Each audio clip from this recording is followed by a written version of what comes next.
Assalamualaikum warahmatullahi wabarakatuh. Terima kasih ketemu lagi dengan Wong Desa, Wong Ompong. Alah. Oke, saya doakan seluruh pemirsa semoga semuanya sehat-sehat saja. Yang kedua, semoga semua urusannya dilancarkan, rezekinya dilancarkan. Terima kasih.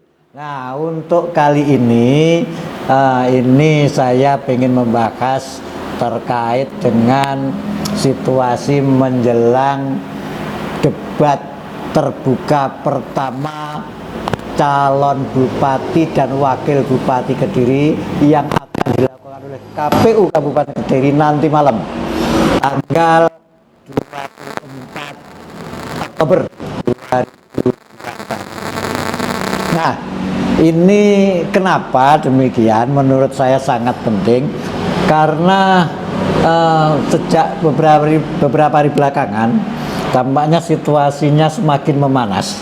Situasi politik di Kabupaten Kediri situasinya semakin memanas. Nah, yang pertama terkait dengan isu tentang penghentian kampanye yang dilakukan oleh pasangan Deni Mudawamah. Kedua, nah ini yang kira-kira rodok banyak dibicarakan belakangan di medsos, muncul bertebaran data informasi terkait hasil survei bahwa pasangan Dito Dewi itu mendapatkan presentasi elektabilitasnya 79,5%. Yang kedua, pasangan Deni Mudawamah itu 13%. Terus kemudian yang belum menentukan sikap atau tidak tahu itu 7,5%. Survei itu kalau dilihat dari data yang tersebar itu, di sana ada yang tertulis dari SMRC Saiful Mujani. Nah, kita tidak tahu bagaimana survei itu dilakukan, tetapi hasil survei itu banyak mengejutkan para pengamat politik, banyak mengejutkan beberapa orang timnya, terutama timnya Deni, ya, pasangan Deni Mudawamah. Kenapa? Karena data yang tersebar itu dinilai cukup fantastis, nah, cukup jomplang. Yang kedua,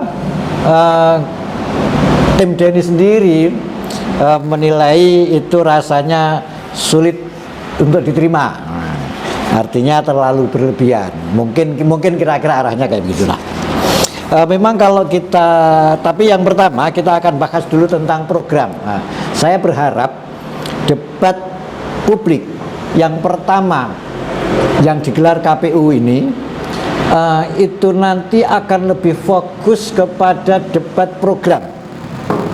Kenapa demikian? Karena itu adalah yang sehat, menawarkan kepada masyarakat tentang program apa yang kira-kira lebih baik, apa kira-kira yang bisa diterima oleh masyarakat. Nah, kalau saya lihat dari data sementara, data-data yang ada, misalnya ini yang punyanya Mas Dito.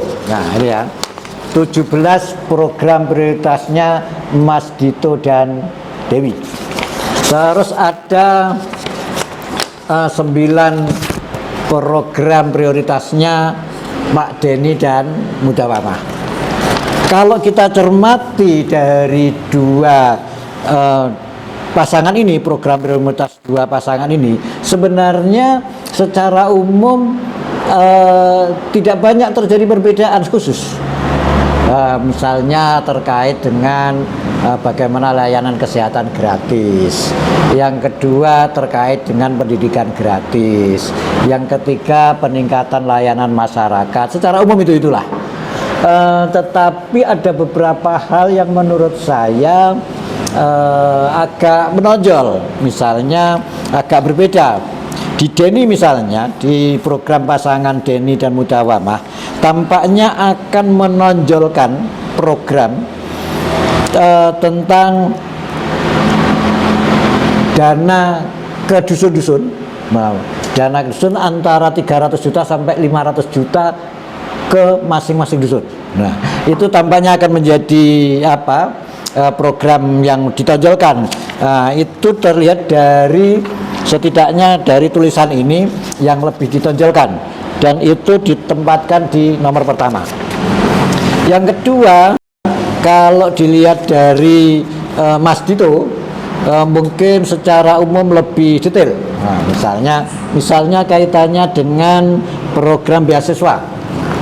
Ini secara jelas beasiswa ini kalau Mas Dito menyebutkan 30 miliar per tahun beasiswa Kediri Berbudaya.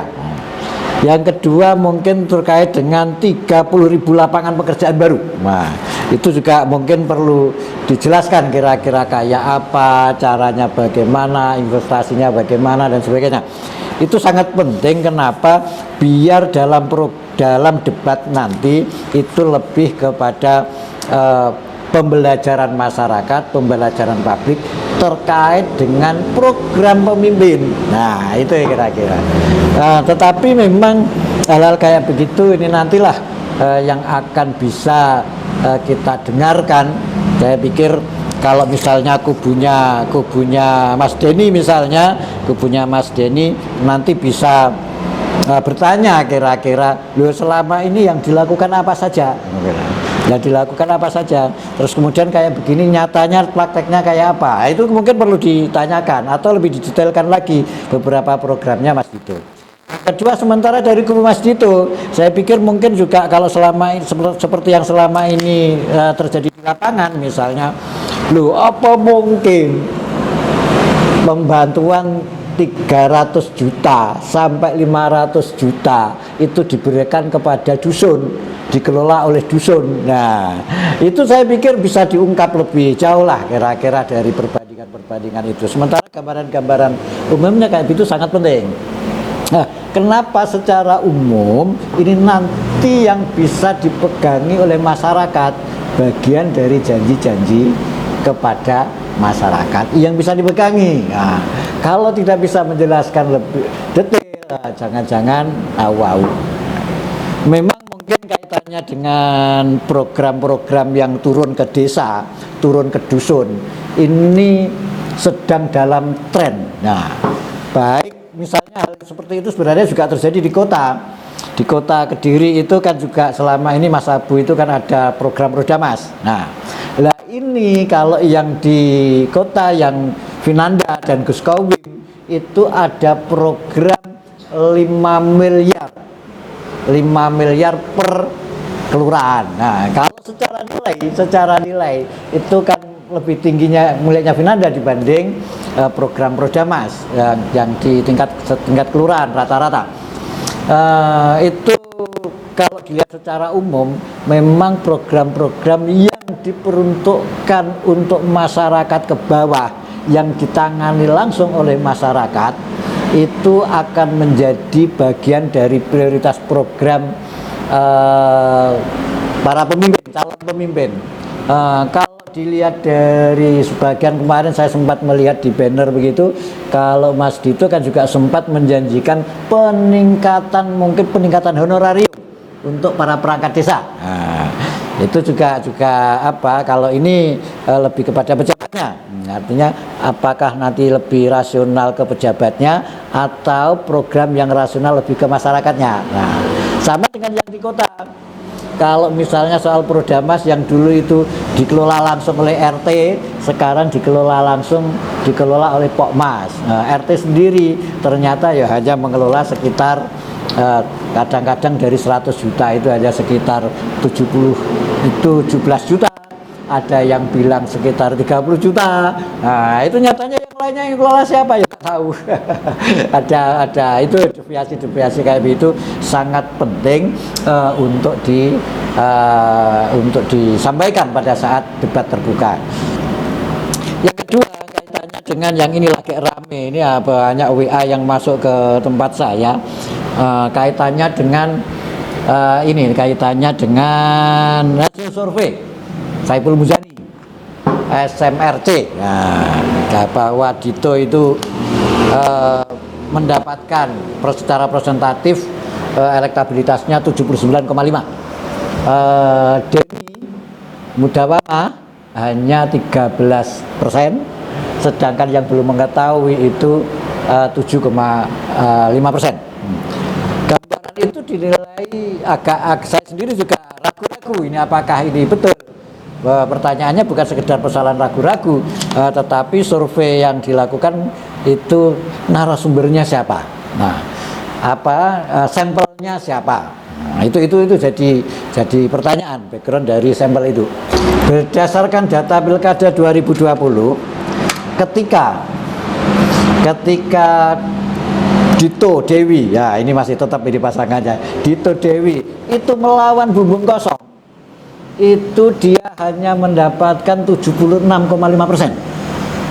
sedangkan Bumbung Kosong itu mendapatkan 23,5%.